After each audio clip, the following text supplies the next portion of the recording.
And this is a Fox News alert. We are awaiting a House vote on Speaker John Boehner's bill to forestall the looming deficit crisis. Now, just a few hours ago, the Speaker postponed the vote, and throughout the day, he pulled several Republican congressmen off the House floor and into his ceremonial office to wrangle their votes.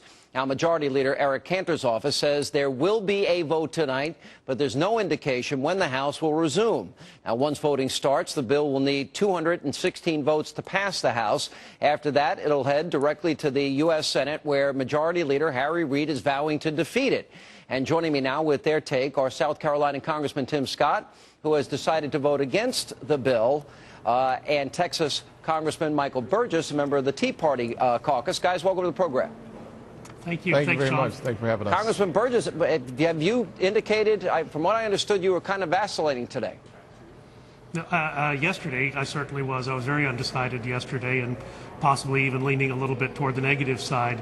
I was up all night with the wording of the legislation, with some historical documents related to prior shutdowns and debt limit excursions. Sean, the conclusion I came to is that on Tuesday, none of us knows what's going to happen. Most of us feel that Timothy Geithner has put an arbitrary deadline out there. The world is not coming to an end on Tuesday. But at that point, we cede the narrative to Barack Obama. And when that happens, he will not go out of his way to make House Republicans look good. In fact, he will do everything he can. We've already seen that, Sean. Look what he's done with Social Security threats. Look what he did with veterans threats. And the fact of the matter remains, if we don't defeat this president, we don't get to take this health care bill off the backs of the American people. Well, that's what's at stake here. Let me, look, I understand the dilemma you're in, but let me throw another narrative at you. Harry Reid says, not going to happen, dead on arrival. They take the bill. They say, this is the Republican bill. We didn't want it. We get the downgrade, which is coming anyway, from S&P and Moody's, and they say, well, the Republicans put us in this position. They wouldn't even listen to our ideas, even though they didn't put any ideas on the table. So, in essence, are you in a box either way? We certainly are. And again, I don't get to sit at the leadership table. I was grateful last week when Speaker Boehner said, we're bringing this back down to the Capitol. We pass the legislation. The president decides what he wants to sign. That's as it should be. Regular order is your friend in this situation. This debate should have always been at the Capitol, always been in the committee rooms, and been on the floor of the House. For people to see, behind closed doors is no way to run this process. Yeah, I agree with you there. I think the biggest tactical error when you guys in the House passed the right bill, cut, cap, and balance, and then we had competing bills in the Senate, I think it cut the legs out from what would have been better for the country.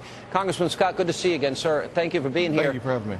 So you're going to vote no on the bill. Am I assuming, like everybody else here, that the reason this bill has been postponed is that the Speaker is shy a number of votes here?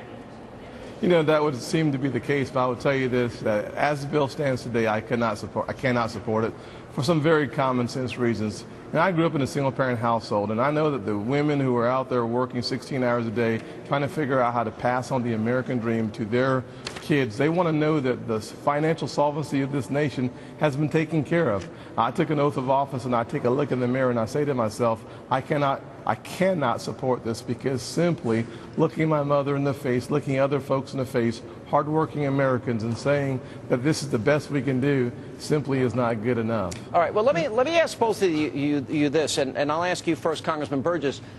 What if Speaker Boehner can't get the votes tonight? Even though they're saying this vote is going to take place, we're waiting. They may call the vote within the next 15 minutes, for all we know. Yeah, but if he can't get it done, then why don't they just go back and say, well, we already passed our bill. Where's your bill, Mr. President? Put your ideas on paper. And in fact, after cut, cap, and balance passed last week, I thought that's where we should have been. Yes. Maybe we passed that too soon. I don't know. I didn't get to war game this thing out. I wasn't at the table when those decisions were made. But I do know this, and Representative Scott and I share the same concerns about the future. The unemployment rate in African-American men in their 20s right now is staggeringly high. My state has done a little bit better on the employment side, but we're both under assault from this administration. Tim, with the National Labor Relations Board and Boeing, and the entire state of Texas, because of the EPA suddenly throwing us into the mix with other states where we were never intended to be included, and now we're going to have to close down 18 coal plants by January 1st. But isn't the reality of this bill? But isn't the reality of this bill Now, if the cuts were immediate, for example, Bill, the president is going to get $1 trillion right up front, Congressman Scott. $1 trillion. Yes. The cuts are going to be over 10 years.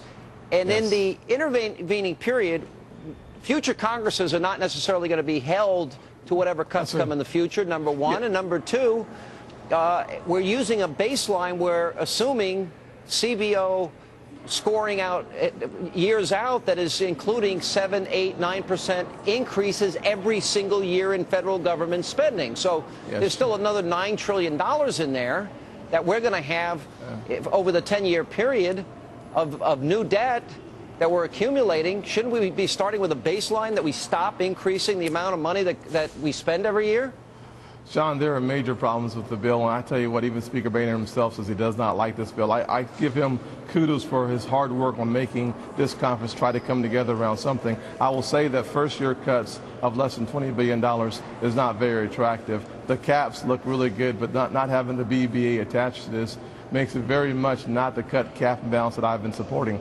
So what I'd love for us to see is something unique come out of the House, and that's what we've already done. That may not happen, but I will tell you this, that whether it's the cut, cap, and balance that was dead on arrival in the Senate, or this bill, according to Senator Reid, that will be dead on arrival in the Senate, this conference and this Congress will have to come together between now and Tuesday on something different, it appears to me. Yeah, but that's There's no the point. question that what comes back from Senator Reid, whatever he sends over, we expect to be DOA as well in the House. Well, I mean, that's kind of the point here.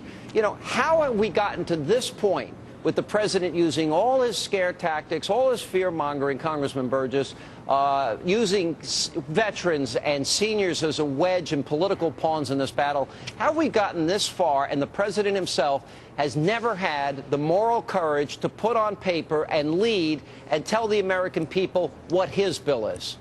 Well, Sean, you know good and well, it's amateur hour down at the White House, has been for some time, and unfortunately will continue to be. That is why it is so important to me that we confine the damage of this administration to a single presidential term.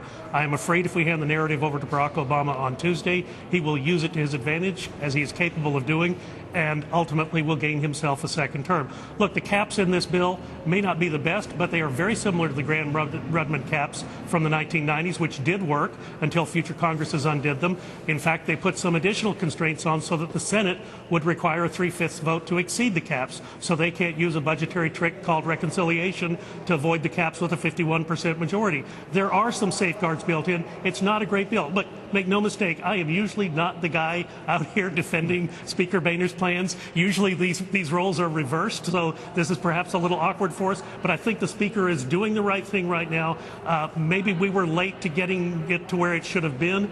I can't defend the timeline, but at the same time, I can defend the product, and we need to get out there and get this done. As a conservative, Congressman Scott, what I don't understand is the very day, and I've been going back to this, that you guys in the House were doing the right thing. And I give the Republicans, they didn't vote for Obamacare, they didn't vote for the budgets of the president, they didn't vote for stimulus, they voted to repeal Obamacare, they voted for the Ryan plan, they voted for cut, cap, and tax, and then all of a sudden we're competing against ourselves, and the president and the Democrats haven't passed a single thing, nor did they tell the American people.